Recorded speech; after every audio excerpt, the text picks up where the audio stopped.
Hello, good morning. Durga Kadam ब्लॉगमध्ये सगळ्यांचं स्वागत आहे. तर मी आज आले आहे देहूला, कारण माझ्या चुलतीच्या घरी आहेत सुवासनीचा कार्यक्रम आहे. त्याच्यामुळे आम्ही सर्वजण आलो. मी, माझी आई, भाऊजाई, चुलत भाऊजाई, माझ्या मैत्रिणी, माझी चुलती, अशा सगळेजण मिळून आम्ही आलेलो आहोत देहूला. आणि आहे ते सुवासनीचं कारण, त्यामुळे मस्ती चाललेली, तर गप्पा गोष्टी चालले सगळ्यांची. खूप दिवसातून आम्ही एकत्र मिळालो आहे त्याच्यामुळं. आणि इकडे बघा सगळ्यांचे गप्पा गोष्टी अशा मस्त चाललेल्या आहेत त्या.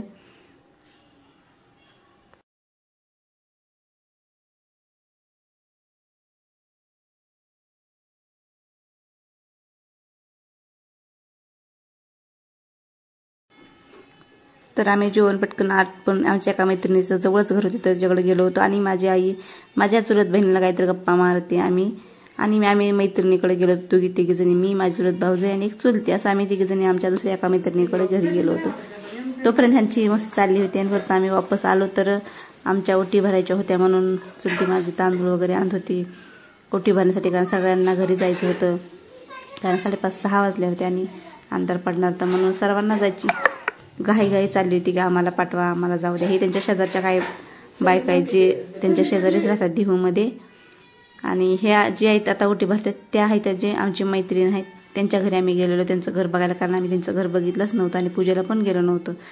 आणि ज्यावेळेस मग मी सांगितलं की माझा व्हिडिओ चालू आहे, त्यावेळेस माझी चुलत्याशी नीटनेटकी आवरून माझी ओटी भरते की माझा फोटो काढ किंवा माझा व्हिडिओ घेऊन, असे आवरायला लागली साडी वगैरे. आणि बघते आणि सांगते की माझा पण छान फोटो काढ, मी पण व्हिडिओमध्ये दिसले पाहिजे असं सांगते. माझ्या भाऊजाई काढते ना व्हिडिओ, तिला सांगते माझा काढला का फोटो विचारते. असं चालले आमचे. आम्हाला जायची आम्हाला म्हणत होत्या की जाऊ नका राहा आजच्या दिवस. आम्ही म्हणतो नको बाई, आम्हाला जावंच लागेल की घरी. आणि प्रत्येकाला म्हणत होत्या राहा आजच्या दिवस राहा असं करून आम्ही तरी पण नाही म्हणत त्यांना आमचं आवरत होतो. आणि माझा ब्लॉग आहे ते माझी भाऊजाई घेते, आणि ही चुलत भाऊजाई समोरून आलेली, आणि सख्खी भाऊजाई ती ब्लॉग घेते. आणि हे माझ्या चुलतीचं घर आहे. आणि जी भांडी घासते ती माझ्या चुलतीची सून आहे, म्हणजे माझ्या चुलत भावाची बायको आहे. आणि तिचं देवदेवाचं काहीतरी कार्यक्रम होता म्हणून आम्ही आलो होतो आज. आणि तिचं चालले भांडी घासायचे वगैरे. आणि ही माझ्या सख्या भाऊजाईने हा व्हिडिओ बनवलेला आहे, म्हणजे ब्लॉग घेतलेला आहे माझा. आणि बाकीच्या सगळ्या बाहेरच्या ज्या लिहिले झाले त्यांच्या शेजारच्या वगैरे त्या गेल्या. आणि आम्ही ज्या घरात जेवढ्या होत्या तेवढ्याच आम्ही बसलोय गप्पा मारत हसतोय, कारण आम्हाला पण निघायचं आहे आता. आणि मग माझी चुलत बहीण काहीतरी कॉमेडी करते आधीमध्ये, त्यामुळे आम्ही हसतोय. आणि आता आम्ही म्हणलो की आम्ही येतो जाऊन त्या मैत्रिणीच्या घरी, म्हणून आम्ही तिच्या घरी निघालोय. ती दिसते का. आणि मग माझी चुलत भाऊजाई मिसरी लावते, आणि ती म्हणते की मला काढू नका, मला दाखवू नका. आणि एकदाशी पोचला मी त्या मैत्रिणीच्या घरी. आणि त्यांच्या घरी त्यांनी थोडंसं फार्म बनवले, शेती बनवली थोड्याशा जागेमध्ये. केळी झाडं लावले, नंतर पेरू झाड, काय त्याला म्हणतात, शेवग्याचं झाड, नंतर तुरी शेंगा असतात त्याचं झाड लावले, नंतर पपई झाड लावले, नारळाची झाडं लावलेत, नंतर काय म्हणतात बटाट्याचे झाड लावले त्यांनी, चिक्कूचं झाड लावले, अशी खूप सारे चिक्कूची झाडं पण आहेत त्यांच्याकडून, खूप झाडं लावली त्यांनी. त्यामुळे आम्हाला खूप छान वाटायला, असं वाटायला की आम्ही गावाकडेच गेले असं वाटायला त्याच्यात तुरी झाड बघून. त्याच्यामुळे आम्ही त्याला शेंगा आलेल्या काय खात होतं, कारण आम्हाला छान वाटायला की एवढं, म्हणजे शहरामध्ये एवढं छान तुरी झाडाला शेंगा पण आल्यात, फक्त जास्त निबर झालं नाही, थोड्या कवळ्या होत्या बघा तुम्ही, कवळ्या आहेत, आणि त्याचे दाणे भरलेले नाहीत, पण खूप छान वाटलं ते कवळे असं ना शेंगा. पण आम्ही तेवढ्याशा 2-3 काढून खाल्ले सगळ्यांनी. आणि जो कांदे पण आहे त्याच्यामध्ये, नंतर गुलाबाचं झाड होतं. आम्ही पहिलं घराचं चौदा इथं गार्डनमध्ये गेलो, आणि त्यांची गार्डनमधली ही शेती बघितली, कारण आम्हाला शेती खूप, मला तर स्वतः खूप आवडते शेती, पण आमच्याकडे नाही शेती वगैरे काय. आणि हे बघा बटाट्याचं झाड आहे, आणि हे बटाट्याला खाली बटाटे लागलेत, पण आम्ही काढले नाही, म्हणलं कशाला त्यांचं नुकसान करायचं, थोडंसं आणखीन छान मोठी होऊ द्या म्हणून आम्ही नाही काढले. आणि नंतर आम्ही गेलो त्यांच्या घरात, आणि घरातलं काही मी दाखवलंच नाही, कारण मला ज्यावेळेस आपण कोणासोबत त्यांचं काहीतरी बघत असेल त्यावेळेस वेळच नाही भेटला, किंवा करूच नाही वाटलं की स्वतः अगोदर मी एन्जॉय केलं आणि बघितलं. त्यामुळे मी काय केलं, नंतर वरती ज्यावेळेस त्यांच्या टेरेसवर गेले, बाल्कनीमध्ये गेले, त्यावेळेस मला हे दिसलं की हे बघा, हे महिंद्राचं पार्किंग आहे असं मला सांगितलं की महिंद्राचं पार्किंगचं हे. आणि त्यांच्या घराला चिटकूनच हे पार्किंग नवीन झाले असं आत्ताच. तर मग हे मी बाहेर गेले आणि बघितलं, तर हे तर म्हटलं वा बसलं, मस्त वाटतं अशा गाड्या सगळ्या एकदम, आणि मोकळं मैदान. त्यामुळे मी ते थोडासा व्हिडिओ घेतला. आणि ही आहे माझ्या चुलत भावाची मुलगी.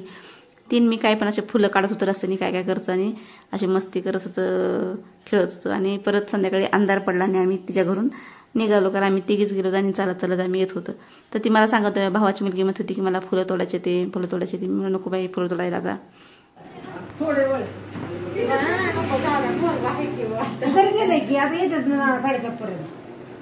थांबला एवढा वेळ तर परत 9 वाजते काय करायचं काम करायचं नाही आवरायचं असते की सकाळची आता उठलं की डबा करून जावं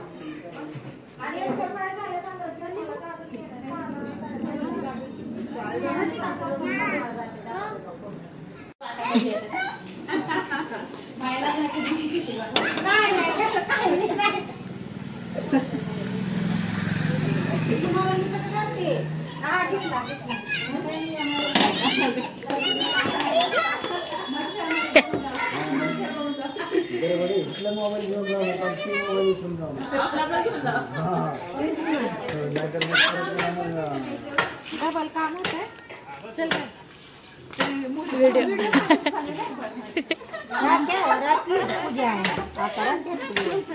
झालं कसं तरी आता. चला bye bye bye bye bye. चला चला मयुरी. तर असं करून आम्ही इथून निघालो आणि माझी चुलती आणि माझी भाऊजाई एक्स्ट्रा आली. परत अगोदर आम्ही तिघं आलो होतो, चौघं. नंतर ह्या दोघी आल्या तरी जागा पुरत नसताना आम्ही ॲडजस्ट केली, कारण म्हणलं आता एक दोघीला कुठं पाठवायचं, अंधार पडला होता आणि बस कुठून भेटणार काय. त्यामुळे आम्ही म्हणलं चला आपण ॲडजस्ट करू. आणि आम्ही चौघजण मिळून आम्ही माझी चुलत भाऊजाई, सख्खी भाऊजाई आणि माझी चुलती आम्ही पाठीमागे बसलो. आणि माझ्या आईला थोडी जास्त जागा लागते म्हणून आईला म्हटलं तू पुढे बस, आम्ही पाठीमागे ॲडजस्ट करून बसतो, कारण तिचे गुडघे दुखतात मग तिला ॲडजस्ट नाही करता येणार. त्याच्यामुळे आम्ही आईला बसवलं पुढं. मग आम्ही बसलो चौघीजणी महाग. आणि तिची छोटीशी मुलगी भावाची ती पण बसली आमच्या पाठीमागे मांडीवरती बसली. आणि आम्ही निघालो. ह्या सगळेजण आम्हाला बाय बाय करतात.